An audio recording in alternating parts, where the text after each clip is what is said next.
The bad news was that new or van wouldn't start and we had to wait an hour for a tow truck to come. All the traffic went down to unload and that didn't make us too popular with the people trying to cross the bridge.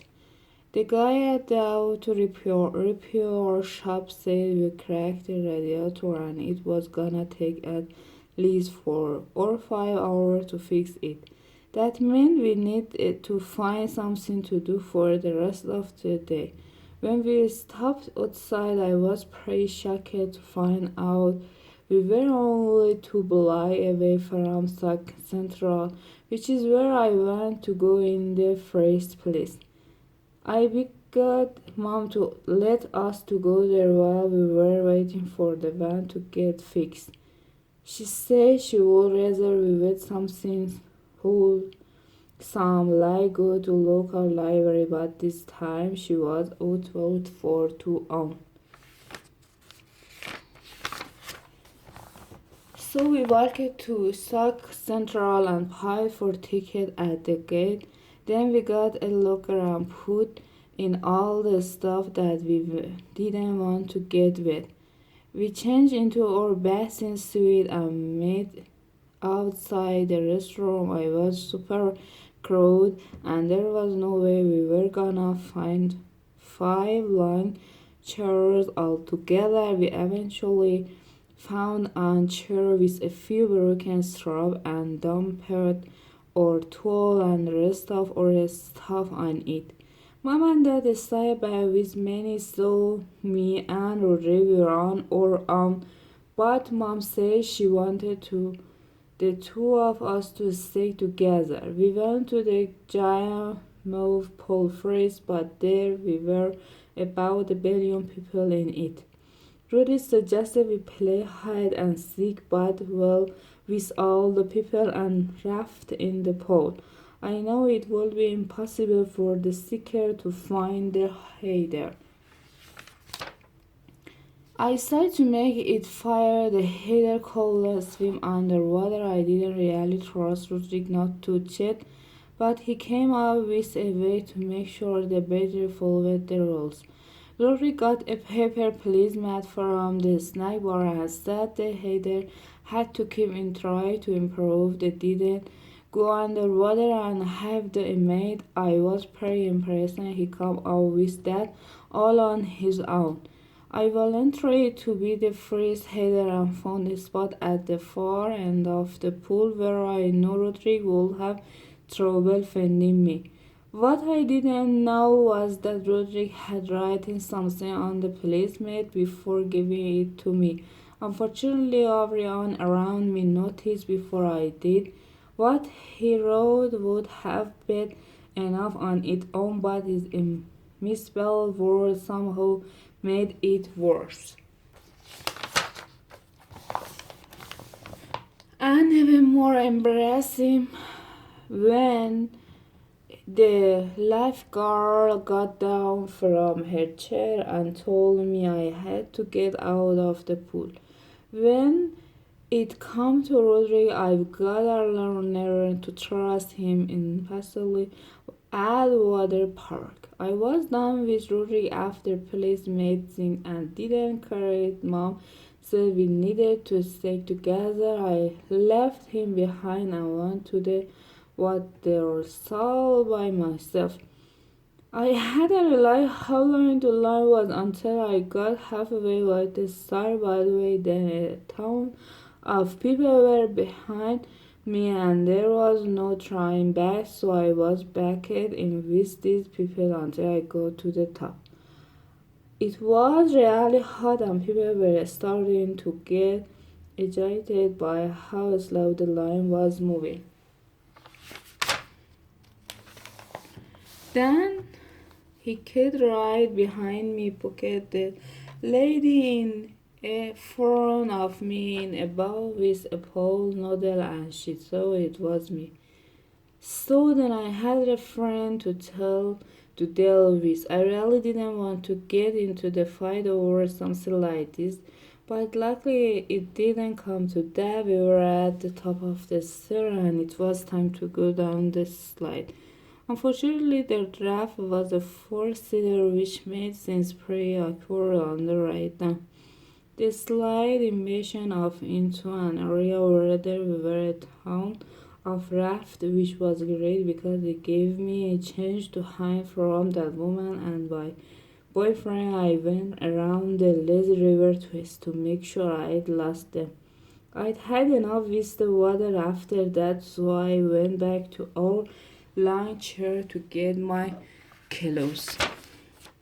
But the chair was going, had all our stuff was laying in the pail on the ground. I found the rest of my family at the snack bar getting lunch and told them what happened with our long chair. Mom said it wouldn't be hard to figure out who took it because of the broken straps.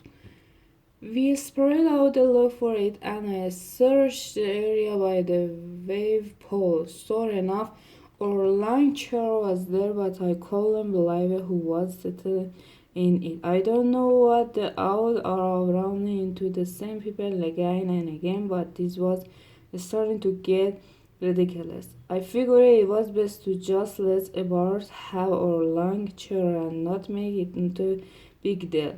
So when I got back up with my family, I pretended I didn't have any like finding or chair.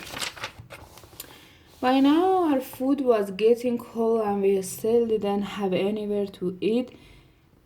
We eventually found a place to sit behind a snack bar. Everyone seemed really to leave after that. Mom asked for the key to the locker so she could get our stuff, but I told her I didn't have it. She said he had given me the key, but a trombose pocket of my bathing suit inside of the pro they were empty. I was pretty sure had given the key to Roderick, but they said he didn't have it either. Everybody searched themselves for the key, but we all come up empty-handed. This was a huge problem because Mom and Dad's cell phone and wallets were in that locker, so we couldn't leave until we found it. We went to an employee at the front counter and told him we lost our key, but when I asked what our locker number was, none of us could remember. There were hundreds of them, and they all looked exactly the same. He said the locker number was writing on the key, but of course that information wasn't getting us anywhere. The guy said the only getting we could was try and find the key, so we split up and retract or sped across the water park. Roderick went to the wave pool where we played hide and seek, and I went to the lazy river but didn't have any luck. When we met back up, nobody had found the key. Mom said maybe we accidentally threw it away after we ate. So we dug through the trash near we would sit, where we sat. Mom said we should all contract real hard and try to remember which locker we put our stuff in, and when I did, I could suddenly see it clearly in my mind. I told Mom and we went straight to locker 9229. Sure enough, it was locked and there was no key in the door. We went back to the guy at the counter to tell him which locker was ours, but we had to wait a long time before we could get his attention. When we told him our locker number, he got out the master key and walked over the number 929 with us, but by the time we got there, the key was back in the slot and the locker was empty. That means someone had found our key and stole all our stuff. Then I saw of another possibility. When the Barat took our longer chair, they must have taken or K2. I decided to tell mom and dad all about the road and how they probably stole or stuff to get some payback on me. Then I took them the area where I last saw them sitting. But by the time we got there, they were going. I was worried they might have already left the park, so I ran to the front gate, and sure enough, the purple van was pulling away. I know that family was bad news from the beginning, but I never thought they were a couple of thieves. Dad used to phone at the front desk to call the police, but the cops say that without the license plate number in the world were really hard to track down or stolen stuff. If there was any good news about the situation, it was that the van wasn't in the locker because it was back at the mechanic. So called to auto repair shop where the mechanic was getting ready to put in a new radiator. He told that it was gonna cost almost $300, but Dad told him he couldn't pay because it all just got stolen. Dad told the machine he'd mail him a check the second we got him, but the guy said he couldn't. Second we got him, but the guy said he couldn't then, and I owe you, he said what a could do was put some sealant off the busted radiator which would last a day or two before it wore off. But the mechanic said we'd have to run the heater inside the van at full blast to keep the engine from overheating. He said it might sound crazy, but it actually works. Mom sat talking over and said we should just drive the van all the way home. We didn't have any more or a phone, but we did have a full time of God. I figured if we drove straight through, we'd get back at about 30 in the morning. Mom seemed pretty sad the drive was getting cut short, but to be honest, I was kinda relieved when we got in the van that turned up the heat just like a mechanic told him to, and within about 30 seconds it was 100 degrees inside the car. Mom opened all the windows up front, but it was like a furnace where I was sitting since the window back there don't open. I told Mom I didn't say I could make it all the way home without the dying of heat stroke, but she said I'd be as long as stay hydrated. Then she got 2 cases of water out of the boat and brought them into the van. We headed out onto highway and I went through 4 bottles of water in the first hour. I tried to fall asleep to make a drive to go faster, but I got woken up when somebody started honking their horn. The people in the car next to us were waving their arms and trying to get our attention. When I looked behind us, I was surprised to see that the rope on the boat was loose and flopping around the wind, and everything inside the boat was flying out. Cars were soaring left and right, trying to avoid or flying through the air. By now, Dad had seen what was going on in the river mirror, and he pulled over the side of the road. We spent the next 2 hours walking down the highway trying to recover all of our stuff, but we had to give up when it got dark. Once we got back to when we sorted through the things we had a collection. I'd say I found about 2 threads of the clothes I'd packed for the trip, but Mom said there were whole bags that were missing. What was really gross was that a few of the time we picked it up weren't even ours. Rodri found a pair of underwear that was as soft as cardboard. Once we got back in the car, Mom said we need to start thinking about everything. Rodri wanted to open the package of cinnamon rolls that was still in the grocery bag, but Mom said they hadn't been refrigerated and had get sick if he'd ate them. Mom said they gasped to try and find a place to eat, but the only place that were open at the hour were fast food restaurants. Mom wasn't happy about that. We ended up pulling over at the rest stop along the highway that had a fried chicken place sign. We didn't have any cash or credit card. We have to scrounge around on the floor on the car for loose change. We came up with $3.15, which I was pretty sure wasn't even enough to get a drumstick and this high seat.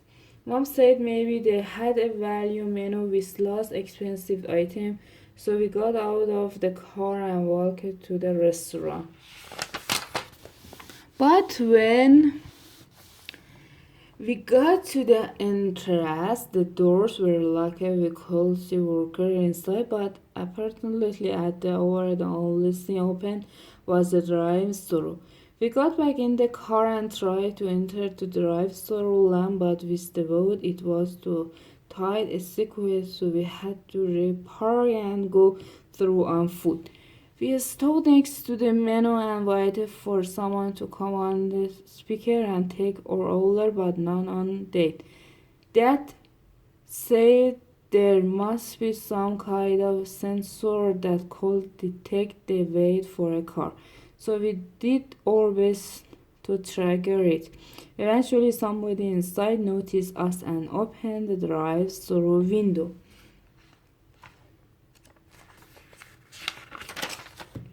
Mom asked what we could get with the money we had, and the cashier said we could buy a small box of chicken nuggets and a biscuit.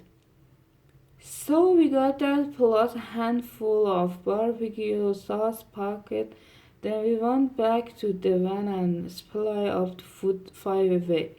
We drove for a half hour or so, but we know it pretty obvious we weren't gonna make it all the way home in one shot, so we were gonna have to find a place to sleep. We didn't have any money for a hotel, so Mom tried to find a campsite nearby. The closest one was 10 miles in the opposite direction, so that said we were just gonna have to take the next exit. Find a place where we could park and sleep in the car. I was open to just about anything as long as we could turn the heater off when we stopped, but as soon as we took the exit, it was clear what made a mistake. First of all, the road wasn't paved. There weren't any gas station or store or van, any house. We were just three on either side of the road and no street light. We drove for a long time, but the road was narrow and there wasn't good place to pull over. I think everyone was getting pretty spooky, and eventually Mom told that we should just get back on the highway. But Dad kept saying he was positive and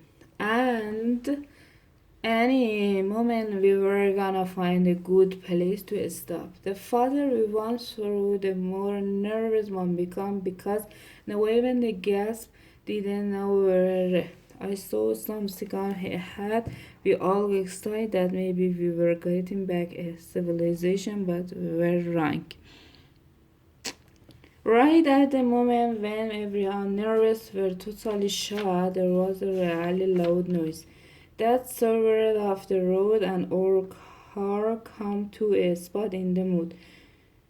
My ears were ringing and I looked around to try to figure out what had happened. I expected to see broken glasses everywhere, but our windows were intact and there was some kind of weird go all over them. Rory had the guy stuck on the back of his head and he was totally freaking out. I still didn't know what was going on, but then I looked in the grocery bag which had shards of the cinema rolled back inside. The top had exploded because the bag was sitting right on top of one of the hitter van. But Roderick didn't know that yet. He had uncooked cinema rolls all over the bag. All he said and saw the doubt was the brain. Was upset Roderick even more was when he saw Manny licking the stuff off his finger. Once Roderick figured out what had happened and climbed down, we cleaned up the inside of the minivan with some paper towels. Then Dad turned the car around and drove back on the highway. At the next exit there was a supermarket with an empty parking lot, so Dad pulled in for the night. We only had 4 instead in the van and 5 people, so Mom volunteered that to sleep in the boat. I know Dad was looking forward to using his boat on this trip, but I am suggesting this was not what he had in mind. Wednesday.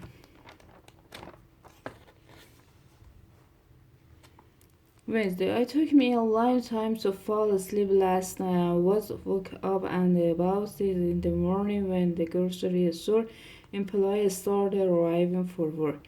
By then the sun was up and it was already hot in the car, plus we were all sticky and miserable from sleeping in our clothes. We walked over the grocery store to see they let us the bathroom to wash up, but the manager said the store wouldn't be open to customer for another 2 hours.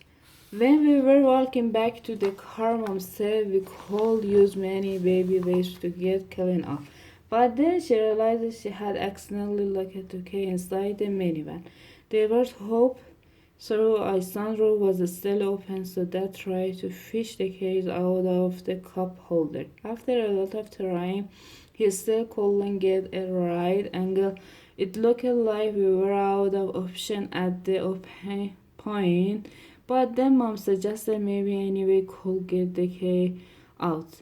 So Dad lowered Manny through the sunroof by high lash. Once Manny was in the van, he looked his sweetie time first. He went into backseat and ate the 2 barbecue sausages we had left.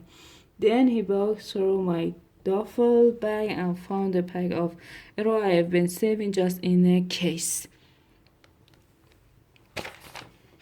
When he finally made his way to front of the car and got the key, but instead of opening the door let us in, he started English. Then he fiddled with the knob on the throw until he found a radio station he liked. Mom and Dad were pounding on the window trying to get me to open the door, but then Mary put the car in the right. I soon told them everyone had forgot that Manny had been trying to run away because we never would have made the mistake of letting him in the van by himself if we had remembered. Luckily, Manny wasn't tall enough to reach the gas pedal, because if he could, he wouldn't be lying gone. I see Manny know his escape plan was foiled, at least for a night. Mom finally convinced him unlock the door and let us in. Once we got going again, I started seeing some familiar sight out the window because we were basically retracing our path back home. We were coming up on the town where we spent the first night of the trip, and we passed by a motel website and I saw kerosene sink. There was Polaroid in the parking lot of. I told Dad, and he pulled over. We took a closer look at the van, and sure enough, it was the one that belonged to Bardo. That meant they were staying at this motel and were probably using Mom and Dad carried a car to pay for it. We parked our car at the side of the building. That said he was gonna call a cop, so he got out and used the phone at the front desk. But 30 seconds later, Dad came running back to car. He said he saw Barut leaving the room. They go down the pole, and it looked like the room was left. Mom said we should stick with the plan and call the police, but Dad said that before we did, we should do a little investigation of our van. So we all got out and fall at the bedroom just like he said. The door was open. The car. That night they opened the little window and we pocket inside to see anything of ours was sitting in pine wave. The end of and reading the book. Oh, that's it. Goodbye.